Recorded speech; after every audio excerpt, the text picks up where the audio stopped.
నమస్తే welcome to YSM news bulletin ముందుగా headlines చూద్దాం.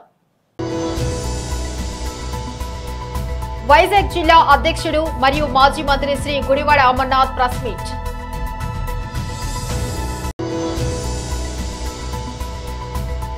మంత్రి నారాయణ మీడియా సమావేశం.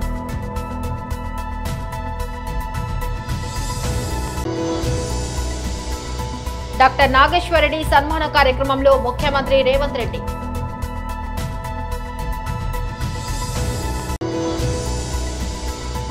తుమ్కుంటలో ఎంఈఓ వసంత కుమారి గారి పదవి విరమణ కార్యక్రమంలో పాల్గొన్న ఈచెల రాజేందర్.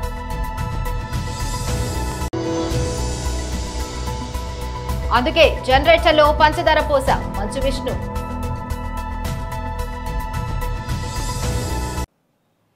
డీటెయిల్ చూస్తే వైజాగ్ జిల్లా అధ్యక్షుడు మరియు మాజీ మంత్రి శ్రీ గుడివాడ అమర్నాథ్ ప్రెస్ మీట్ నిర్వహించారు. నిన్న ప్రభుత్వం పెట్టినటువంటి బడ్జెట్ దాదాపు 3,22,000 కోట్ల రూపాయలతో నిన్న బడ్జెట్ ప్రవేశపెట్టినప్పుడు రాష్ట్ర ప్రజలు అందరూ కూడా చాలా ఆశగా ఎదురు చూశారు.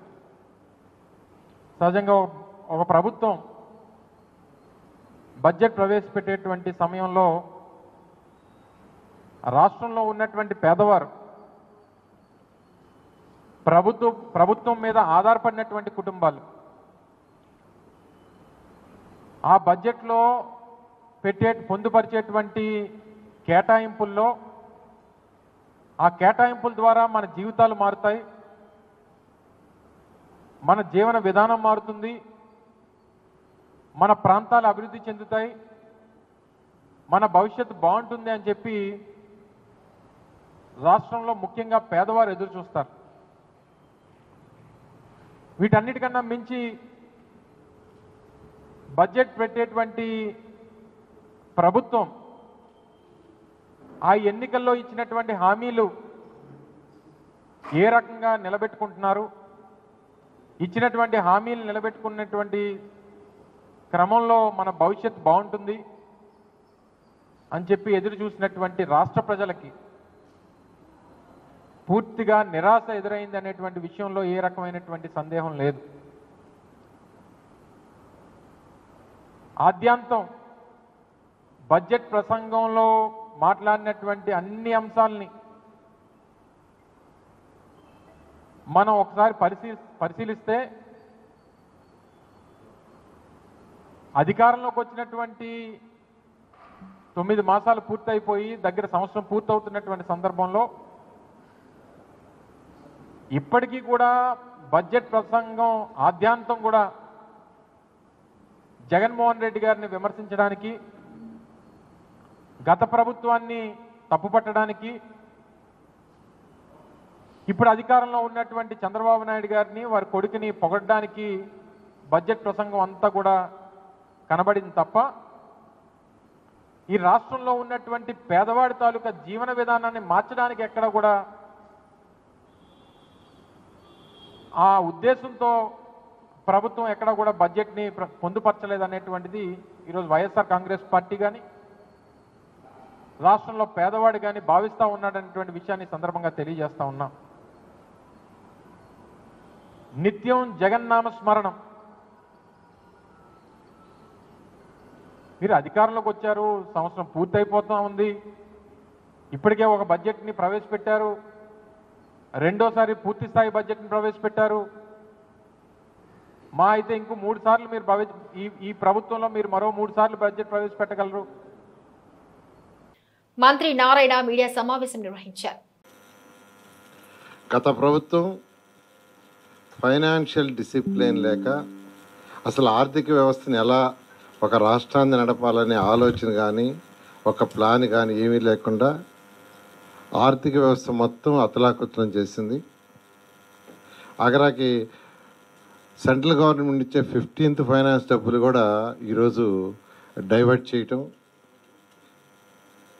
అదేవిధంగా మున్సిపల్ శాఖ తీసుకుంటే మున్సిపల్ శాఖలో ప్రజలు అంటే ప్రతి మున్సిపాలిటీ, నగర పంచాయతీ కావచ్చు, మున్సిపాలిటీ కావచ్చు, కార్పొరేషన్ కావచ్చు, చట్టం ప్రకారం కేంద్ర చట్టం కానీ రాష్ట్ర చట్టం ప్రకారం ఏంటంటే అది స్వపరిపాలన.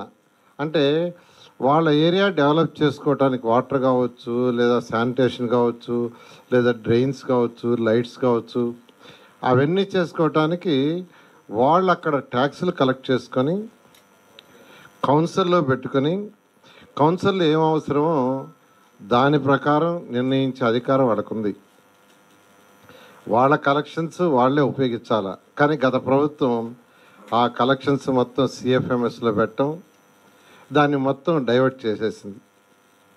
డైవర్ట్ చేసి ఈరోజు మున్సిపాలిటీలో అక్కడికి బ్లీచింగ్ పౌడర్ వాడటానికి కానీ ఆయిల్కి కానీ దానికి కూడా కొన్ని మున్సిపాలిటీలో డబ్బులు లేకుండా చేసింది.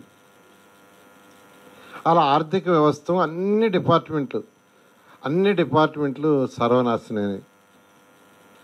అయితే ఈ ప్రభుత్వం వచ్చిన తర్వాత ముఖ్యమంత్రి గారికి ఉన్న అపార అనుభవంతో ఈరోజు ఒక్కొక్కటిని ముందుకు తీసుకొస్తూ ఆర్థిక వ్యవస్థని గాడిలో పెడుతున్నారు.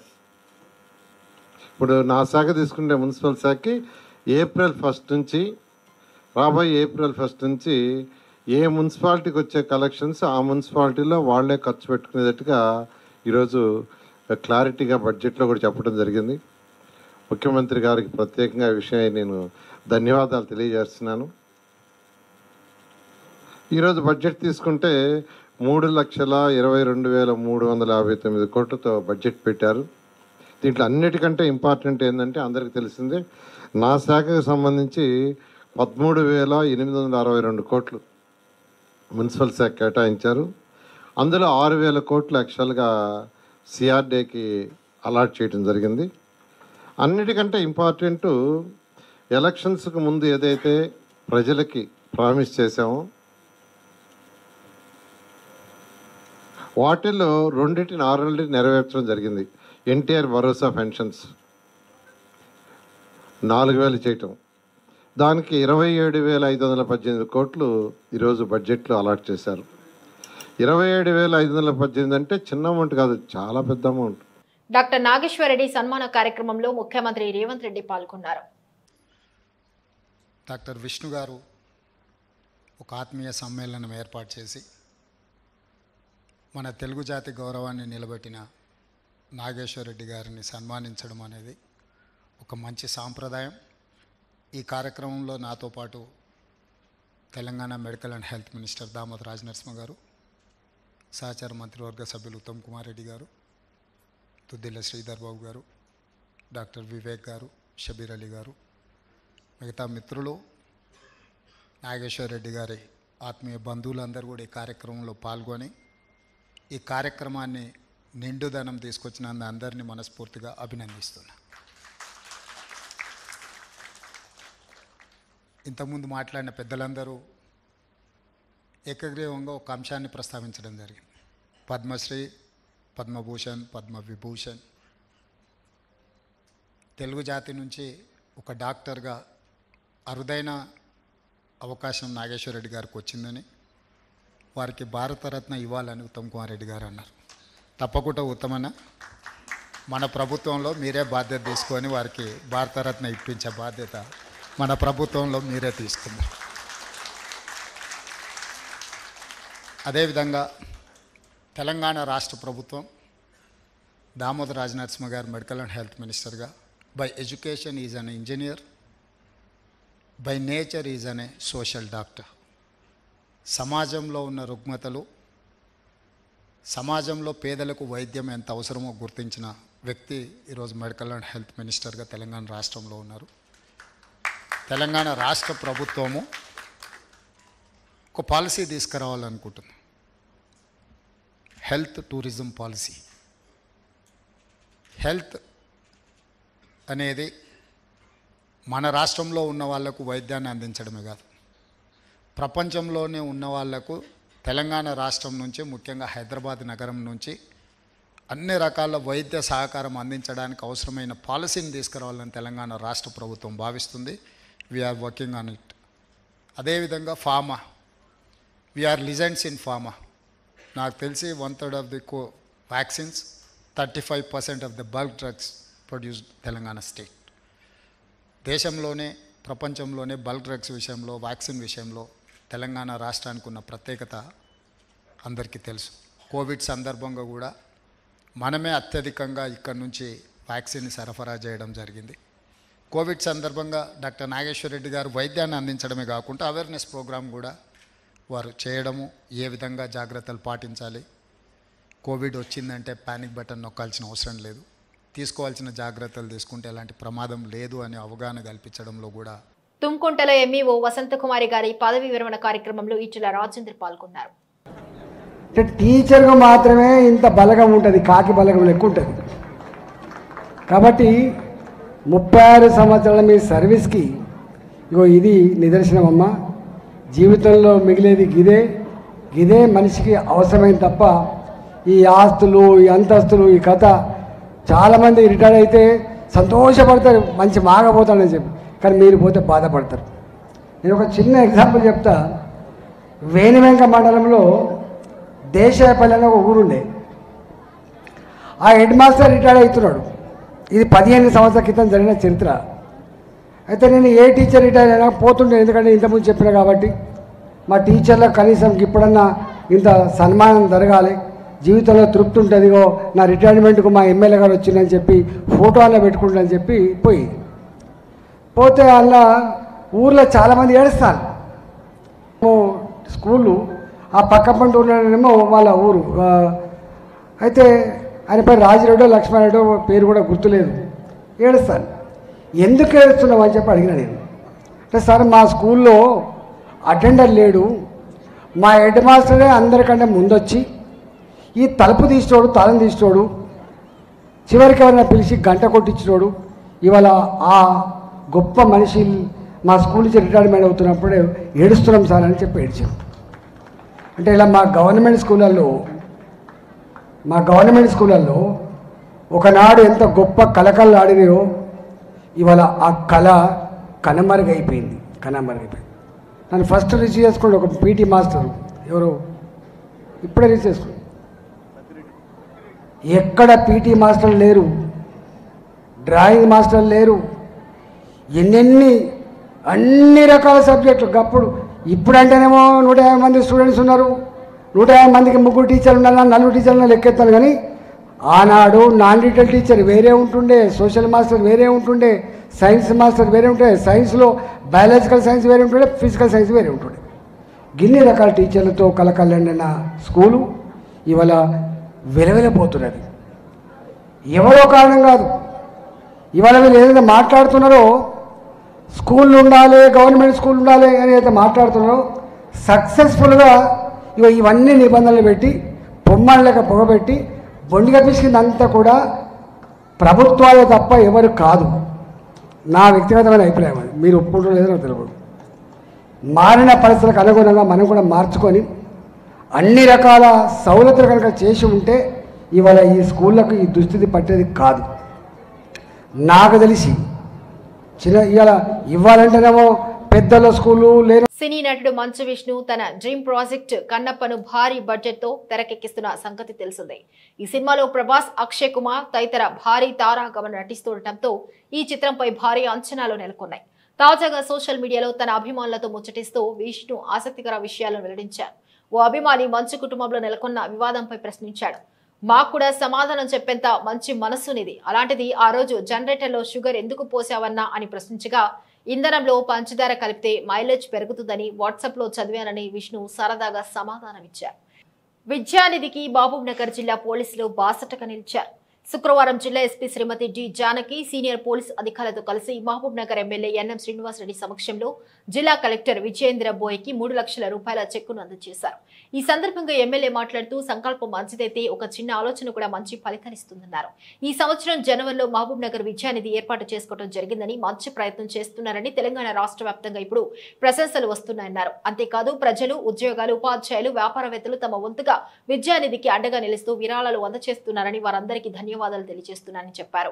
రానున్న 4 సంవత్సరాల్లో 10 కోట్ల రూపాయల విద్యానిధి కోసం నిధులను సేకరించాలని లక్ష్యం పెట్టుకున్నట్లు ఆయన చెప్పారు. ఈ విద్యానిధికి వచ్చే ప్రతి పైసా ప్రభుత్వ పాఠశాలలో చదివే విద్యార్థుల కోసం ఖర్చు చేస్తామని ఆయన స్పష్టం చేశారు. ప్రభుత్వ పాఠశాలలో ఆల్రౌండ్ డెవలప్మెంట్ చేస్తామని ఆయన స్పష్టం చేశారు. మొత్తం విద్యా వ్యవస్థను సరైన దిశలో పెట్టడం కోసం మనవంతు కర్తవ్యంగా మహబూబ్ నగర్ పట్టణం మరియు నియోజకవర్గంలో విద్యానిధి ద్వారా కార్యక్రమాలు ఏర్పాటు చేసుకుంటామని చెప్పి ప్రకటన జరిగింది. ఆ ప్రకటించిన తర్వాత ఎంతోమంది ముందుకు వచ్చి మంచి ప్రయత్నం మీరు చేస్తూ ఉన్నారు, మీకు అండగా ఉంటామని చెప్పి చాలామంది ఆ విద్యానిధికి తమ వంతు సహాయ సహకారాలు అందిస్తూ ఉన్నారు. టీచర్లు అందిస్తూ ఉన్నారు, ప్రభుత్వ ఉద్యోగులు అందిస్తూ ఉన్నారు, పారిశ్రామికవేత్తలు అందిస్తూ ఉన్నారు. ఇట్లా అనేక రకాలుగా ఆ విద్యానిధిని బలోపేతం చేసే ప్రయత్నం చేస్తూ ఉన్నారు. ఈరోజు ముఖ్యంగా ఎంతో సంతోషకరమైన విషయం, మన జిల్లా ఎస్పీ గారు కూడా వాళ్ళ సబార్డినేట్స్ అందరితోటి కలిసి, అంటే డిఎస్పీ గారు, ఇక్కడ ఉన్న సిఐ గారు, ఎస్ఐ గారు అందరితోటి కలిసి కూర్చొని ఒక 3 లక్షల రూపాయలు ఆ జిల్లా పోలీస్ తరఫున ఎస్పీ గారి ఆధ్వర్యంలో ఈరోజు కలెక్టర్ గారికి మా డీడీ అందజేయడం జరిగింది. ఇది ఒక చాలా శుభపరిణామం. అంటే మనం చేస్తున్న ఈ ప్రయత్నానికి జిల్లా యంత్రాంగం మొత్తం కూడా కదిలి వచ్చి దీని వెనక మేము ఉన్నాము అని చెప్పి ఒక భరోసా ఇస్తూ ఉంది. నేను ఈ సందర్భంగా మహబూబ్నగర్ పట్టణంలో ఉన్న వర్తకులకు కావచ్చు, పెద్ద మనుషులకు కావచ్చు, విద్యా ప్రేమికులకు కావచ్చు, సామాజిక కార్యకర్తలకు కావచ్చు, లేదా మిగతా ప్రభుత్వ ఉద్యోగులకు కావచ్చు, వాళ్ళందరికీ కూడా నేను ఒకటే విన్నపం చేస్తూ ఉన్నాను. మీరందరూ కూడా విద్యానిధిని బలోపేతం చేయండి. ఆ విద్యానిధికి మీరు కూడా మీకు తోచినంతగా ఆ విద్యానిధికి సహాయం చేయండి. ఇది కలెక్టర్ గారి ఆధ్వర్యంలో ఉన్న నిధి. ప్రతి ఒక్క పైసా కూడా మన పిల్లల భవిష్యత్తు కోసం ఉపయోగపడుతుంది. వాళ్ళ పాఠశాలను మెరుగుపరుచుకోవడానికి, వాళ్ళకు మరుగుదొడ్లు కట్టియడానికి, వాళ్ళకు స్పోర్ట్స్ ఎక్విప్మెంట్ ఇవ్వడానికి, వాళ్ళకు తరగతి గదుల్లో బెంచీలను ప్రొవైడ్ చేయడానికి, మొత్తానికి మన పిల్లల్లో ఒక ఆల్రౌండ్ డెవలప్మెంట్ తీసుకురావడానికి ఒక వినూత్నంగా చేస్తున్న కార్యక్రమం. మహబూబ్ నగర్లో ప్రతి ఒక్కరు కూడా ఈ విద్యానిధికి తమ వంతు బాధ్యతగా సహాయం చేయాల్సిందిగా మళ్ళీ ఒకసారి విజ్ఞప్తి చేస్తూ ఉన్నా.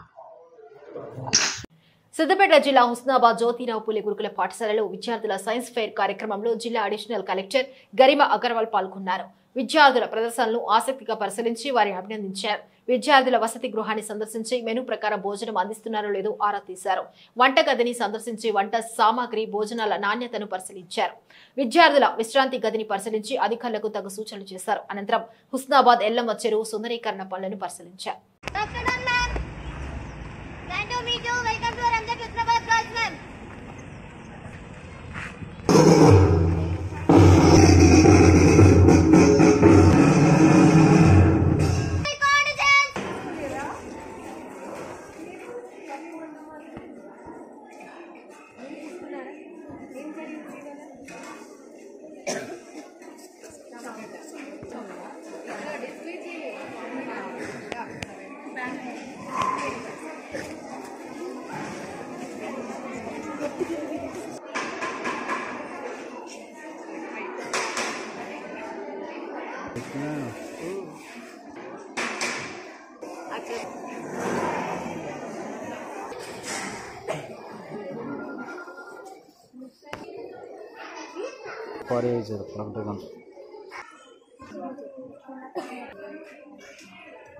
And it is reducing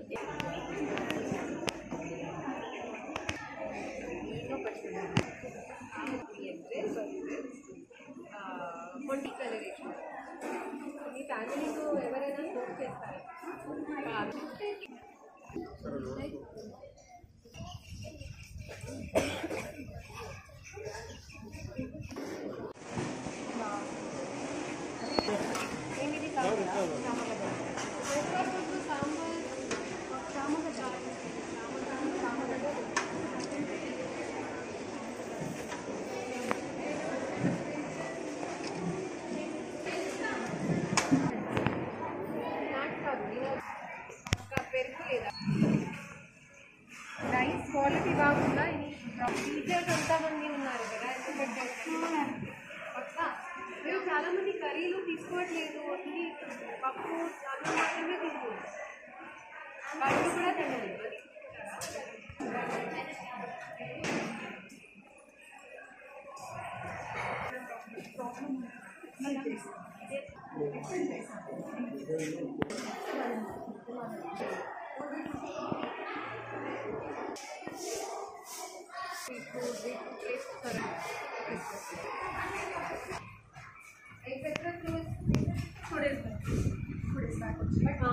every week or మాత్రమే లీఫీ వెజిటబుల్స్ ఆల్సో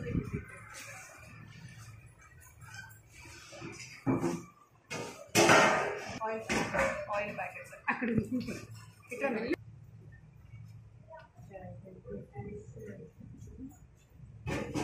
అన్నీ పట్టించేస్తున్నాయి. ప్యాక్డ్ ఇంకా ఏమైనా ప్యాక్డ్ సాల్ట్ ఇస్తుంది ప్రతి ప్లేస్లో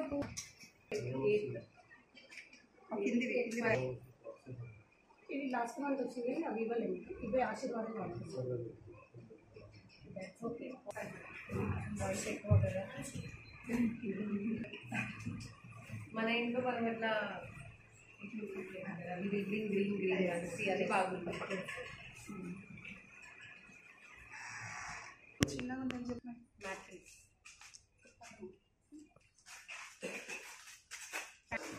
this is for big classes 9-10 tape लागला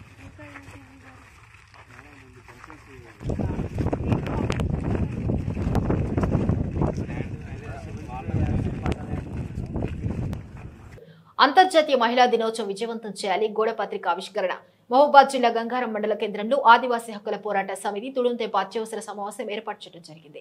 ఈ సమావేశానికి ముఖ్య అతిథులుగా జాతీయ కన్వీనర్ రమణాల లక్ష్మయ్య, రాష్ట్ర అధ్యక్షులు వట్ట ఉపేందర్లు పాల్గొని మాట్లాడారు. మహబూబాద్ జిల్లా అధ్యక్షులు సువర్ణపాక వెంకటరత్నం అధ్యక్షతన ఏర్పాటు చేసిన ఈ సమావేశంలో వారు మాట్లాడుతూ ఎస్టీలలో లంబాడీలను కలపడం వల్ల ఆదివాసులకు తీరని అన్యాయం జరుగుతోందని, ఆదివాసులకు చెందాల్సిన లబ్ధి చెందడం లేదని, రాజకీయంగా ఆర్థికంగా ఉద్యోగ ఉపాధి పరంగా ఆదివాసులు పూర్తిగా నష్టపోవడం జరుగుతుందని అన్నారు. అందుకే ఎస్టీలలో వర్గీకరణ చేస్తే ఆదివాసులకు సమగ్ర న్యాయం జరుగుతుంది వారన్నారు. ప్రపంచ ఆదివాసీ మహిళా దినోత్సవం సందర్భంగా ములుగు జిల్లా ఇటూరు నాగారం మండల కేంద్రంలో మార్చి 8న ఆదివాసీ మహిళా సంఘ మహాసభ నిర్వహించడం జరుగుతుందని, ఈ కార్యక్రమానికి అధిక సంఖ్యలో ఆదివాసులు, ఆదివాసీ ప్రజలు, ఉద్యోగులు, విద్యార్థులు, మహిళలు పాల్గొని విజయవంతం చేయాలని వారు కోరారు. ఎస్టీల వర్గీకరణ జరిగేంత వరకు ఎస్టీల వర్గీకరణ జరిగేంత వరకు తుడుం దెబ్బ ఆదివాసీ మహిళా సంఘం రాష్ట్ర సదస్సు మార్చి 8వ తారీఖు అంతర్జాతీయ మహిళా దినోత్సవం సందర్భంగా ఆదివాసీ మహిళా సంఘం రాష్ట్ర సదస్సును ములుగు జిల్లా ఏటూరు నగరం కేంద్రంగా ఏర్పాటు చేయడం జరుగుతుంది. రాష్ట్ర వ్యాప్తంగా ఆదివాసీ మహిళలంతా అధిక సంఖ్యలో కదిలి రావాలని ఆదివాసీ హక్కుల పోరాట సమితి తుడుందెబ్బ పిలుపునిస్తుంది. ఎస్టీలలో ఉపాధి, రాజకీయ రంగాల్లో ఆదిమ తెగలకు సామాజిక న్యాయం జరగాలంటే ఎస్టీలో వర్గీకరణ అవసరం. కాబట్టి ఎస్టీలో వర్గీకరణ జరిగేంత వరకు పోరాటం చేయవలసిందిగా ఆదివాసీ హక్కుల పోరాట సమితి తుడుందెబ్బ పిలుపునిస్తూ ఆదివాసీ మహిళా సంఘం, ఆదివాసీ విద్యా సంఘం, ఆదివాసీ హక్కుల పోరాట సమితి తుడుందెబ్బ, ఆదివాసీ ఉద్యోగులు కూడా అధిక సంఖ్యలో పాల్గొనాలని కోరుతున్నాం. అదేవిధంగా షెడ్యూల్ తెగల్లో వర్గీకరణకు తెలంగాణ రాష్ట్ర ప్రభుత్వం, తెలంగాణ ముఖ్యమంత్రి రేవంత్ రెడ్డి గారు వెంటనే కమిషన్ ఏర్పాటు చేయాలని చెప్పేసి తుడుందెబ్బ డిమాండ్ చేస్తుంది. ఎస్టీలో వర్గీకరణ కోసం కమిషన్ ఏర్పాటు చేసి ABCD వర్గీకరణ చేయాలి. విద్య పరంగా, ఉద్యోగ పరంగా, సామాజికంగా, రాజకీయంగా ఆదివాసీలకి న్యాయం జరగాలంటే ఎస్టీలో వర్గీకరణ జరగవలసిందే. కాబట్టి ఎస్సీలతో పాటు ఎస్టీలో కూడా వర్గీకరణ జరగడం కోసం అసెంబ్లీ తీర్మానం చేయాలని చెప్పేసి రాష్ట్ర ప్రభుత్వాన్ని డిమాండ్ చేస్తున్నాం. జై ఆదివాసీ, ఆదివాసీ ఐక్యత, ఆదివాసీ ఐక్యత. బులెటిన్ ముగించే ముందు హెడ్లైన్స్ మరొకసారి. వైజాగ్ జిల్లా అధ్యక్షుడు మరియు మాజీ మంత్రి Shri Gudivada Amarnath press meet.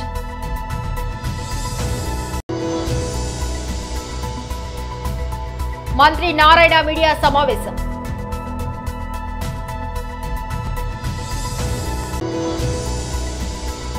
Doctor Nageswara Reddy సన్మాన కార్యక్రమంలో ముఖ్యమంత్రి రేవంత్ రెడ్డి.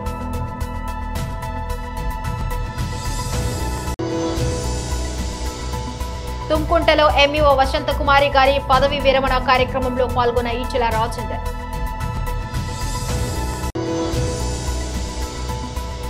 అందుకే జనరేటర్లో పంచదార పోస మంచు విష్ణు. ఇవి బులెటిన్ అప్డేట్స్. మరొక బులెటిన్లో మళ్ళీ కలుసుకుందాం. అంతవరకు సెలవు. నమస్కారం.